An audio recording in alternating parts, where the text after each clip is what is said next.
ભરૂચ શહેર કોંગ્રેસ સમિતિએ ભાજપા સ્ટાઇલમાં આજે વિરોધ પ્રદર્શન કરી ભરૂચ નગરપાલિકાના ભાજપા સત્તાધીશોના અધિકારીઓને વેલણ થાળી વગાડી જગાડવાનો પ્રયાસ કર્યો હતો।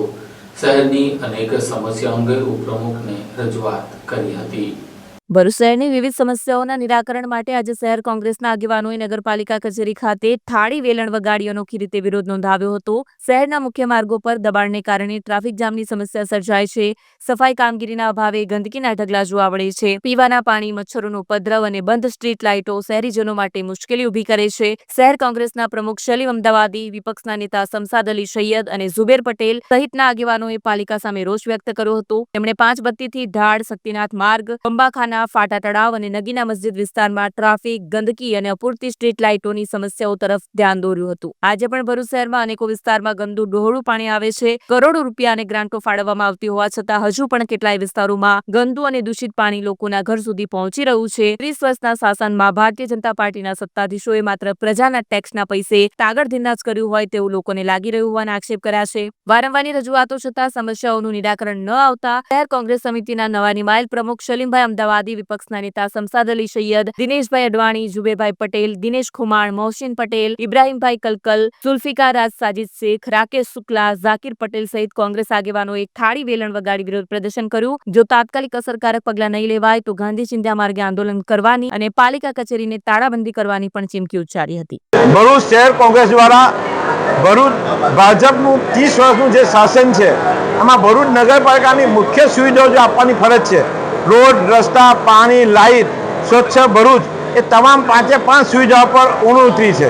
એ બાબતે ભરૂચ શહેર કોંગ્રેસ દ્વારા આજ રોજ થાળી વગાડીને તમામ મુદ્દાઓ પર અમે ઉજાગર એમને જગાડવાની કોશિશ કરી છે। જ્યાં સુધી ભ્રષ્ટાચારની વાત કરીએ તો ભરૂચના જૂના રસ્તાઓ કસક ગણનારો આજે પણ તે જ ભ્રષ્ટાચાર કર્યા પછી તે જ હાલત છે। કલેક્ટર ઓફિસનો જે રસ્તો છે વારંવાર રિપેર થાય છે, આગવી ઓળખમાં ફરીથી રિપેર થાય છે તો પણ એ જ હાલતમાં એ રસ્તો ખોડાઈ જાય છે। સેવાશ્રમમાં 2 વખત રિપેરિંગ બ્લોક કર્યા પછી પણ આજે ત્યાં પાણી ભરાય છે। મહમ્મદપુરાથી જંબુસર ચોકડીનો રોડ નવીનીકરણ પછી ખોડાઈ જાય છે। હાલમાં જ બંબાખાના પર જે નાળું બનાવેલું છે એ પણ ફરીથી બનાવવા પછી પણ હજુ ટ્રાફિક જામનો એક પ્રશ્ન ઊભો થાય એ રીતનું બનાવેલું છે। એ ભારતીય જનતા પાર્ટીનું પાવડીનું એક ભ્રષ્ટાચાર કરવાનું એક સાધન બની ગયું હોય એટલે ભરૂચ ભાજપના તમામ પાવડીના કર્મચારીઓને આ બાબતે અમે ઉજાગર કરવાના છે।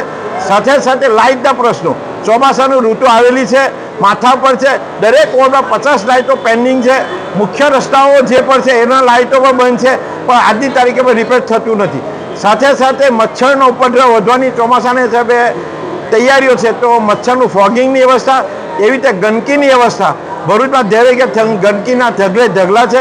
એ ગંદકીના કારણે બીમારીઓ ભરૂચ નગરપાલિકા અમે ફેરવાની શક્યતાઓ છે। આ તમામ જે જરૂરી ભરૂચ નગરપાલિકાના લોકોને લગતા પ્રશ્નો છે એને આજે અમે ઉજાગર કરવાની કોશિશ કરી છે। આવનાર સમયમાં જો આ પ્રશ્નો હલ નહીં થાય તો નગરપાલિકાને અંદર ને ભરૂચ શહેર કોંગ્રેસની ઉપરથી લઈને તમામ રસ્તાઓ પર અમે આંદોલન કરી ભરૂચની પ્રજા વતી અમે લડત આપી કોંગ્રેસ પોતાનું જે જવાબદારી છે એ પોતાની રીતે નિભાવશે ને ભરૂચની ભારતીય જનતા પાર્ટીના શાસનને હલાવવાની અમે કોશિશ કરીશું। સલીમભાઈ, તમારું માનવું છે કે નગરપાલિકા પ્રમુખ આ બાબતે મૌન છે અને કોઈ જાતનો ભ્રષ્ટાચાર બાબતે કંઈ કહેવાય તૈયાર નથી? નગરપાલિકા મૌન પ્રમુખ તો મને એવું લાગે છે કે પ્રમુખ જ નથી। આવે છે, બેસીને નાહી જાય છે, પ્રશ્નો બાબતે એમની જે ગોળ એ છે અમને બધાને પણ દેખાય છે, જેવી રીતે તમને દેખાય છે અમે પણ એ પણ પોતે વહીવટ કરી શકતા નથી એવું બધાને ભરૂચ શહેરની પ્રજાને તમામ સામાન્ય માણસને પણ દેખાય છે।